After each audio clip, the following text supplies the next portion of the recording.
인생을 살아가다 보면 이따금씩 찾아오는 삶의 위기와 또 문제를 만날 때 두려움을 느끼게 됩니다. 그때 느끼는 두려움은 크게 두 부류의 두려움으로 좀 나눠볼 수 있겠는데요. 첫 번째 부류의 두려움은 바로 문제와 위기에 대한 실제적인 그리고 현실적인 두려움입니다. 우리는 예상치 못한 순간에 그리고 무방비 상태에 있을 때 찾아오는 위기 그리고 어려움에 감당할 수 없는 그 버거운 무게감을 느끼죠. 그래서 그 무게감에 두려움을 느끼곤 합니다. 두 번째로 삶의 위기와 또 문제를 만날 때 우리가 느끼게 되는 두려움은 바로 문제 상황 가운데 하나님과의 소통이 원활하지 않은 것 같은 그런 때에 가지게 되는 두려움입니다. 위기와 문제를 만났건만 하나님께서 나의 어려움에 그리고 위기와 문제에 간섭해 주시거나 역사하시지 않는 것 같은 때, 그리고 외면하시는 것 같은 그런 때 우리는 두려움을 느낍니다. 하나님이 왜 일하시지 않는가? 왜 하나님께서 나의 기도에 묵묵부답이신가? 그럴 때 아무에게도 말할 수 없고 단절된 것과 같은 그런 두려움을 느끼지요. 이러한 두려움을 누구나 피하고 싶고 또 만나기 싫지만 죄로 인한 영향이 가득한 이 땅에서 우리는 유한한 육신의 장막을 입고 살아가기 때문에 우리는 이 두려움과 위기와 문제를 피할래야 피할 수가 없습니다. 어느 누구도 이 두려움에서 자유하지 못한 것이 사실입니다. 그러나 우리는 이 땅에서 살다가 죽어 끝나는 존재가 아니지요. 우리는 모두 죽음 이후에 누리게 될 영생을 향해서, 그리고 예수 그리스도의 재림으로 인해 누리게 될 완전한 부활을 소망하며 걸어가는 천국의 순례자 아닙니까? 그렇다면 바로 이런 우리가 이 땅을 살아가며 어쩔 수 없이 만나게 되는 두려움과 또 위기 또 문제 가운데 사로잡힐 때 무엇을 고백하며 살아가야 할까요? 오늘 이 질문에 대한 해답 두 가지를 함께 나누어 살펴보면서 마지막 때를 향해 다름질하는 우리의 매무새를 점검하고 다시 한번 주님께서 주시는 위로와 소망으로 천국을 향해 달려가는 순례자다운 옷 매무새를 갖추는 단정히 하는 귀한 시간 되기를 소망합니다. 이 땅을 살아가며 어쩔 수 없이 만나는 위기와 문제로 인해 두려움에 사로잡힐 때 천국을 향한 순례자 된 우리에게 있어야 하는 고백은 무엇일까요? 첫 번째 고백은 바로 절박한 간구의 고백입니다. 절박한 간구의 고백. 오늘 본문 1절 2절 말씀을 같이 한번 읽어보겠습니다. 시작. 여호와여, 내가 주께 부르짖으오니 나의 반석이여 내게 귀를 막지 마소서. 주께서 내게 잠잠하시면 내가 무덤에 내려가는 자와 같을까 하나이다. 내가 주의 지성소를 향하여 나의 손을 들고 주께 부르짖을 때에 나의 간구하는 소리를 들으소서. 아멘. 위기와 문제로 인해 두려움에 사로잡힐 때 천국을 향한 순례자인 우리에게 있어야 하는 첫 번째 고백은 앞서 살펴봤던 위기와 문제를 만나게 될 때 마주하게 되는 실제적인 그리고 현실적인 두려움에 대한 해답입니다.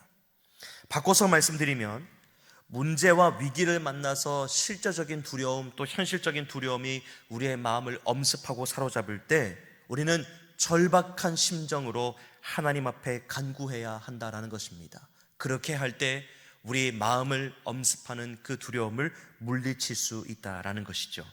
이러한 고백이 현실적인 실제적인 두려움에 대한 해답이 될 수 있는 이유는 바로 오늘 본문인 시편 28편의 배경에 담겨 있습니다. 많은 학자들이 이 시편 28편의 배경을 다윗이 아들 압살롬에 의해 쫓겨다닐 때 기록한 개인 탄식시로 이해합니다. 다윗의 인생을 생각해 보면 위기와 고통의 연속인 삶을 살았던 것을 알게 되는데요. 다윗은 사울, 즉 장인어른인 사울에게 10년 동안이나 생명의 위협을 받으며 도피 생활을 하다가 왕위에 올랐습니다. 얼마나 어렵게 오른 왕위입니까? 그 사이 사랑하는 친구와 주변 사람을 잃는 고통을 겪기도 했습니다. 그렇게 어렵게 왕위에 올라 이스라엘을 다스리던 중 가장 사랑하고 믿는 사람이었던 아들 압살롬이 반역을 하게 됩니다. 그래서 아들 압살롬이 자신의 왕위를 찬탈하고자 생명을 위협했고 또다시 다윗은 이 도피길로 올라야 했습니다. 삶의 현실에서 이보다 더 큰 위기와 문제가 어디에 있겠습니까? 아들에게 배신당하고 생명의 위협을 받으며 백성에게 조롱까지 받는 이 삼중고를 겪으며 다윗이 얼마나 비참하고 또 그 마음이 슬펐겠습니까? 이런 말로 다 못할 위기와 문제를 만나서 현실적인 그리고 실제적인 두려움을 마주하게 된 다윗은 방금 읽었던 1절, 2절 말씀과 같이 하나님께 엎드립니다. 오늘 본문을 새번역 성경으로 보시면 28편, 시편 28편 위에 부제목으로 도움을 구하는 기도라고 덧붙여져 있습니다. 다윗은 하나님께 엎드려 절박한 심정으로 도움을 간구합니다. 그 절박한 심정이 방금 읽었던 1절, 2절 말씀에 기록된 표현들에 좀 녹아져 있는데요. 먼저 1절 말씀 한번 보시겠습니까? 1절 보니까 다윗은 하나님께 부르짖는 기도를 시작합니다. 그냥 잠잠히 아무 말하지 않고 생각으로 드리는 그런 기도 말고요, 부르짖는 기도, 입 밖으로 소리를 내어서 소리를 지르며 하는 이 기도를 시작합니다. 이 부르짖음이라는 단어를 통해서 다윗의 절박한 심정을 엿볼 수 있습니다. 아울러 그 절박한 심정으로 1절을 계속 보니까요, 내게 귀를 막지 마소서, 주께서 내게 잠잠하시면 내가 무덤에 내려가는 자와 같을까 하나이다 라고 간구합니다. 방금 제가 읽어드린 이 1절 말씀 이 부분을 쉬운 성경으로 한번 같이 읽어보겠습니다. 시작.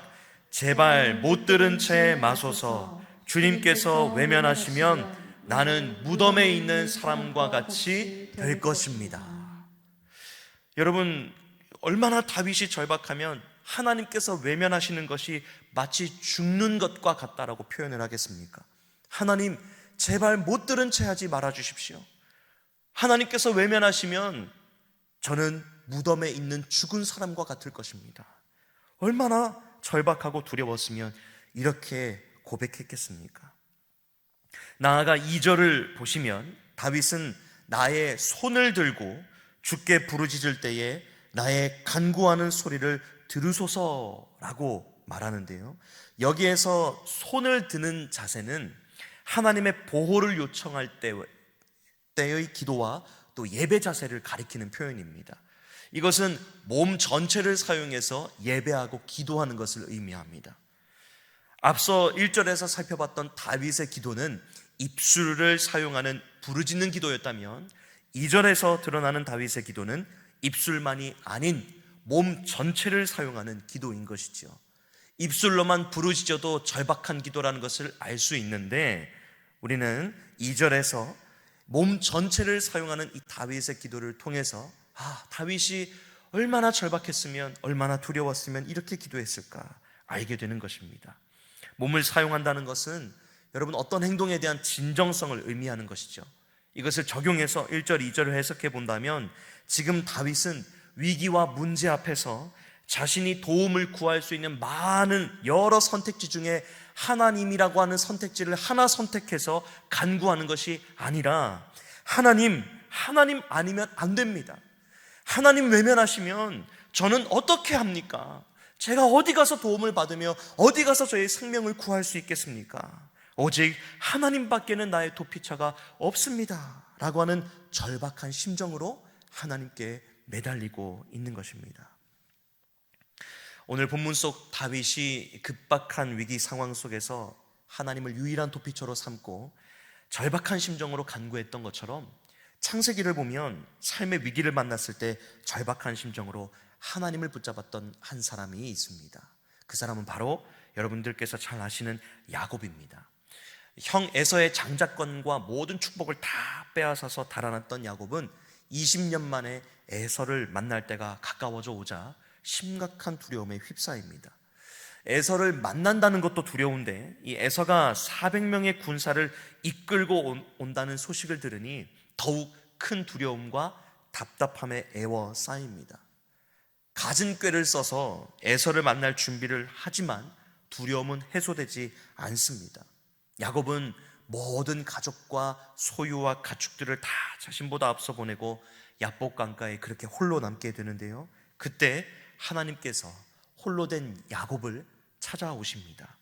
그리고 그제서야 야곱은 홀로 되었을 때 자신의 힘으로 두려움을 해소할 수도, 그리고 형과의 관계를 회복할 수 없고 해결할 수 없음을 깨닫고 밤이 새도록 하나님의 사자를 붙잡고 씨름합니다. 야곱이 얼마나 절박하면 밤이 새도록 주의 사자를 놓지 않았다라고 말하겠습니까? 야곱의 절박함은 주의 사자에게 했던 야곱의 말에서도 드러나게 되는데요, 창세기 32장 26절 말씀을 보면 그가 이르되 날이 새려하니 나로 가게 하라. 야곱이 이르되 당신이 내게 축복하지 아니하면 가게 하지 아니하겠나이다 라고 말합니다. 야곱의 이 고백은요, 단순히 복받고 싶습니다 라고 하는 고백이 아닙니다. 그 차원을 넘어서서 이런 고백입니다. 하나님, 저 하나님 아니면 안 됩니다. 하나님, 이 손 제가 놓으면 죽을 것 같습니다. 하나님, 저는 할 수 없습니다. 저는 형의 그 마음을 누그러뜨릴 수도, 형과의 관계를 회복할 수도 없습니다. 하나님, 저를 도와주십시오 라고 하는 절박한 심정이 담긴 고백이 바로 이 창세기 32장 26절의 고백입니다. 이러한 야곱의 절박한 심정의 고백은 야곱으로 하여금 엄청난 반전의 은혜를 경험하게 했지요. 400명의 군사를 이끌고 와서 자신을 죽일 것만 같던 에서와 극적으로 화해하게 되는 은혜를 누리게 되었습니다. 그런데 이런 반전의 은혜보다 더욱 이 야곱에게 의미 있는 변화가 있었으니 그 변화는 바로 절박한 심정으로 하나님을 붙잡고 하나님과 만나는 시간을 통해 비로소 하나님을 전적으로 신뢰하게 되었다라는 것입니다. 야곱이 에서와 화해한 것, 그것은 부차적인 것이고요, 야곱이 이제서야 비로소 하나님을 전적으로 신뢰하게 된 것, 이것이 절박한 심정을 통해 야곱이 얻게 된 최고의 수확물인 것이죠. 사랑하는 여러분, 오늘 말씀을 통해서 삶의 위기와 문제를 만날 때에 우리의 마음의 중심이 어디에 있는지를 점검해 보면 좋겠습니다. 그리고 우리의 겉모습을 좀 돌아보면 좋겠습니다. 삶의 위기와 문제를 만날 때 어떻게 할지 알지 못해서 여기저기 헝클어져 있는 우리의 모습은 아닌지 한번 돌아보면 좋겠습니다. 삶의 위기와 문제를 만날 때 누구를 혹은 무엇을 가장 먼저 찾으십니까? 삶의 위기와 문제를 만날 때 많은 선택지 중에 하나님을 찾으십니까? 아니면 하나님만을 유일한 도피처로 삼고 절박한 심정으로 찾으십니까? 잠언 8장 17절 말씀은 이렇게 말씀합니다. 나를 사랑하는 자들이 나의 사랑을 입으며 나를 간절히 찾는 자가 나를 만날 것이니라. 아멘. 간절히 바라기는 삶의 위기와 문제를 만날 때 하나님만을 유일한 도피처로 삼고, 하나님 아니면 안 됩니다, 하나님 외면하지 말아 주십시오, 하나님 저를 좀 도와주십시오 라고 하는 절박한 심정으로 주님께 부르짖는 저와 여러분 될 수 있기를 간절히 소망합니다. 때로는 우리의 온 몸을 다 사용해서라도 우리의 절박한 심정을 하나님 앞에 토로하며 누가 보든지 간에 신경 쓰지 않고 다른 사람의 그 눈초리를 우리가 거기에 주목하는 것이 아니라 하나님만 주목하며 내 절박한 이 부르짖는 소리를 통해 또 우리의 몸짓을 통해 하나님의 은혜만 간구하면 좋겠습니다. 그렇게 절박한 심정으로 간구하며 하나님을 가까이 할 때 야고보서 4장 8절의 말씀처럼 하나님께서도 우리를 가까이 하사 야곱에게 베푸셨던 은혜와 변화를 경험하게 하실 줄 믿습니다. 이 땅을 살아가며 어쩔 수 없이 만나는 위기와 문제로 인해 두려움에 사로잡힐 때 천국을 향한 순례자된 우리에게 있어야 하는 고백은 무엇일까요? 두 번째 고백은 바로 확신의 고백입니다. 우리 오늘 본문 6절, 7절 말씀을 같이 한번 읽어보겠습니다. 시작. 여호와를 찬송하며 내 간구하는 소리를 들으심이로다. 여호와는 나의 힘과 나의 방패이시니 내 마음이 그를 의지하여 도움을 얻었도다. 그러므로 내 마음이 크게 기뻐하며 내 노래로 그를 찬송하리로다. 아멘. 설교의 서두에서 삶의 위기와 문제를 만날 때 우리가 느끼는 두려움은 두 가지로 좀 나눠볼 수 있겠다 말씀을 드렸습니다. 그중 첫 번째 두려움은 이 문제와 위기가 가져다주는 현실적인 그리고 또 실제적인 두려움이고요, 이 두려움에 대한 해답으로 앞선 1절, 2절 말씀을 통해 하나님 아니면 안 됩니다라고 하는 절박한 심정으로 하나님께 간구하며 매달려야 한다라고 말씀을 함께 나누었습니다. 이어서 삶의 위기와 문제를 만날 때 우리가 느끼게 되는 두 번째 두려움은 바로 위기와 문제 상황 가운데 하나님과 나와의 관계가 원활하지 않다, 또 끊어진 것 같다라고 하는 것에 대한 두려움입니다. 사실 이 위기와 문제를 만날 때 첫 번째 두려움인 현실적인 그리고 실제적인 두려움보다 더 우리를 두렵게 만드는 것은, 그리고 우리의 마음을 더 괴롭게 만드는 것은 바로 하나님께서 외면하시는 것 같고 응답하시지 않는 것과 같은 소통의 부재입니다. 하나님과 나와의 관계가 끊어진 것 같은 그때가 정말 무섭고 두려운 때이지요. 이 두 번째 두려움에 대한 해답은 오늘 본문 전체 구조와 또 그 구조 속에 드러나는 다윗의 삶에 담겨 있습니다. 오늘 본문의 구조를 보시면 1절부터 5절까지 말씀에는 위기와 문제를 만나 하나님의 도움을 간구하는 간구의 고백이 기록되고 있고요, 6절 이하의 말씀에서는 갑자기 이 분위기와 시제가 바뀌어서 위기와 문제에 하나님께서 응답해 주셨다라고 말하며 찬양의 고백을 돌리는 것을 볼 수 있습니다. 이렇듯 갑작스럽게 바뀌는 시제와 본문의 분위기 때문에 오늘 이 본문을 어떻게 이해해야 되나 당황스러울 수 있겠지만, 우리는 오늘 본문의 내용을 과거와 현재로 이분법적으로 나누어서 보기보다는 전체적인 관점에서 좀 이해해 보려고 합니다.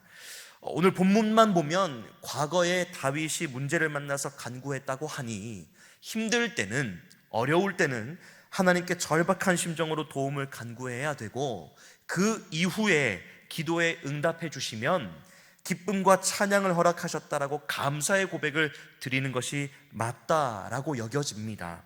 그러나 오늘날을 살아가고 있는 저와 여러분, 그래서 오늘 이 본문을 다윗이 경험했던 과거와 또 미래로 본 것이 아니라 우리는 전체 과정을 다 보고 있지 않습니까? 그래서 이 고백, 이 말씀을 현재와 또 과거와 또 현재, 미래로 나누어서 보기보다는 과거와 현재를 아우르는 전체적인 관점에서 삶의 위기와 문제를 만났을 때, 비록 지금 현재는 문제를 만나서 너무나 답답하고 힘들지만 앞으로 역사하실 하나님을 신뢰하고 하나님께서 회복시켜 주시리라는 믿음을 가지고 선제적으로 확신의 고백 또한 지금 힘들 때 드릴 수 있어야 한다라는 것이죠. 이러한 관점에서 삶의 위기와 문제를 만났을 때 우리가 선제적으로 드려야 할 확신의 고백이 무엇입니까? 방금 함께 읽었던 6절, 7절 말씀에 잘 기록되어 있지요. 비록 지금은 문제와 위기 때문에 한 치 앞도 보이지 않고 답답할지라도 선제적으로 7절 말씀과 같이 앞에 띄워지는 세 가지를 고백해야 됩니다. 우리 1번, 2번, 3번의 고백을 한번 차례로 함께 읽어보면 좋겠습니다. 함께 읽겠습니다. 시작. 하나님께서 나의 힘이 되십니다. 하나님께서 나의 방패가 되시니 두렵지 않습니다. 하나님께서 도와주심으로 내 슬픔이 기쁨과 노래로 변하게 될 줄 믿습니다. 아멘이십니까? 아멘. 이 고백은 어려운 일이 다 지나가고 나서 드리는 것이 아니라 지금 힘든 상황에, 비록 아프고 너무나 답답하고 두렵지만 하나님께서 나의 힘이 되시기 때문에 하나님이 나 대신 해결하실 줄 믿습니다. 하나님, 저는 연약하지만, 저는 두렵지만 하나님께서 나의 방패가 되시니, 나의 산성이 되시니 저는 두려워하지 않겠습니다. 하나님께서 도와주심으로 지금 당하고 있는 나의 슬픔이 반드시 훗날 기쁨과 감사의 노래로 변하게 될 줄 믿습니다 라고 하는 선제적으로 드리는 확신의 고백이 되어야 합니다. 이러한 고백이 현실을 도피하는 무책임한 허상처럼 느껴지실 수도 있겠지만 여러분, 아닙니다. 지금 저는 눈앞에 닥친 문제와 위기를 계속 생각하면 마음적으로 힘들 것이니까 조금 긍정적으로 생각해보며 자기 초면 비슷하게 걸어가며 우리 스스로를 좀 위로해 봅시다, 그렇게 말씀드리고자 하는 것이 아닙니다. 이 선제적인 확신의 고백은 추상적인 무책임한 허성과도 같은 고백이 아니라 바로 믿음의 고백입니다. 정말 그러한지 오늘 본문 구조를 다시 함께 한번 보실까요? 오늘 본문에서 다윗은 아직 문제가 해결되지 않았을 때 1절을 보시면 하나님께서 나의 반석이라고 고백을 합니다. 그런데 여러분, 이 고백에 하나님이 어떻게 응답하셨을까요? 7절을 보시면 나의 힘이요 나의 방패가 되셨다라고 고백을 합니다. 나의 힘이라고 나의 반석이라고 고백을 했었는데 정말 그 고백처럼 하나님이 이후에 나의 힘이 되어주시고 방패가 되어주시는 응답으로 내게 갚아주셨다라는 겁니다. 2절에서는 어떤가요? 내 간구 소리를 들으소서라고 간구했었습니다. 힘들 때 드렸던 고백입니다. 그런데 여러분, 어떻게 응답하셨습니까? 7절에 들으심이로다, 들어주셨다라고 고백합니다. 그리고 1절, 2절 보면 간구 소리라고 고백을 하는데요, 이 간구 소리를 7절에서 하나님이 어떻게 바꾸어 주셨습니까? 찬양 소리로 바꾸어 주셨습니다. 우리는 이것을 보고 하나님이 반드시 살아 역사하시는 분이시구나, 하나님께서 어려움과 두려움과 위기와 문제를 만나 쓰러지고 넘어진 것 같은 그때, 하나님과 관계가 끊어진 것 같은 그런 막막한 때에 우리를 버려두지 않으시고 이 모든 탄식과 기도의 간구를 찬양과 감사의 고백으로 바꾸어 주시는구나 라고 신실하신 하나님을 바라볼 수 있는 것입니다. 사랑하는 여러분, 오늘 우리는 본문에서 다윗이 했던 과거의 고백과 현재의 고백을 통해 위기 속에서 하나님을 반석으로 삼고 의지하며 간구할 때 하나님께서 기쁨의 응답을 허락하신다는 사실을 배우게 됩니다. 상황이 좋지 않을 때에는 간구하고 상황이 좋아지면 찬양과 감사의 고백을 드리는 삶이 아니라, 물론 상황이 좋지 않을 때 간구하고 뒤에 찬양하는 이것이 잘못되었다는 것은 아닙니다. 하지만 그 차원을 넘어서서 상황이 아직 좋지 않을 때에도 절박한 심정으로 하나님 앞에 붙잡는 간구와 함께 앞으로 하나님께서 이루실 역사를 믿음의 눈으로 바라보며 선제적인 찬양과 감사로 나아갈 수 있는 저와 여러분 다 되시기를 간절히 소망합니다. 하나님께서 반드시 오늘 본문의 고백대로 다윗의 삶에 응답하신 것처럼 저와 여러분의 삶에도 응답하실 것입니다. 오늘 본문의 배경을 다윗이 압살롬을 피해 도망 다녔을 때라고 말씀을 드렸는데요, 여러분, 이 고백이 있고 난 뒤에 다윗의 상황이 어떻게 되었을까요? 정말 그 도피길에서 압살롬의 칼에 맞아 죽었을까요? 혹은 그 반역의 결과로 다윗이 왕위에서 내려오게 되었을까요? 여러분 아시지 않습니까? 그것과는 전혀 반대의 내용, 하나님께서 다윗에게 언약을 주셨던 다윗 언약의 내용대로 다윗을 이스라엘의 왕위에 다시 복권시켜 주시고 그 왕위를 영원히 견고하게 해가신 것을 우리 리딩지어서 성경 읽기 일정을 통해서도 우리 눈으로 보고 있지 않습니까? 오늘 이 다윗의 삶과 일생을 통해서도 하나님이 그 어렵고 힘든 위기 상황을 지났던 다윗이지만 끝까지 그 다윗을 붙잡으사 결국에는 영화로움과 영광을 맛보게 하셨지라고 하는 것을 우리 믿음의 증거로 삼으시고 오직 신실하신 하나님만 바라보며 오직 목자 되신 주님만 따라가는 저와 여러분 다 되시기를 간절히 바랍니다. 오늘 본문 9절 하반절의 고백이 우리의 고백이 되면 좋겠습니다. 다윗이 이렇게 고백하는데요, 우리 함께 읽어보겠습니다. 시작. 그들의 목자가 되시어 영원토록 그들을 인도하소서. 아멘. 목자 되신 하나님께서 우리를 영원토록 인도하실 줄 믿습니다. 이 사실을 기억하며 이 땅에서 만나는 위기와 문제 앞에서도 영원을 향해 걸어가는 순례자임을 잊지 마시고 하나님이 나의 힘과 방패이십니다 라는 확신의 고백을 드리며 영원을 향한 이 믿음의 경주를 완주하는 저와 여러분 다 되시기를 주님의 이름으로 축복합니다. 이 시간 제가 잠깐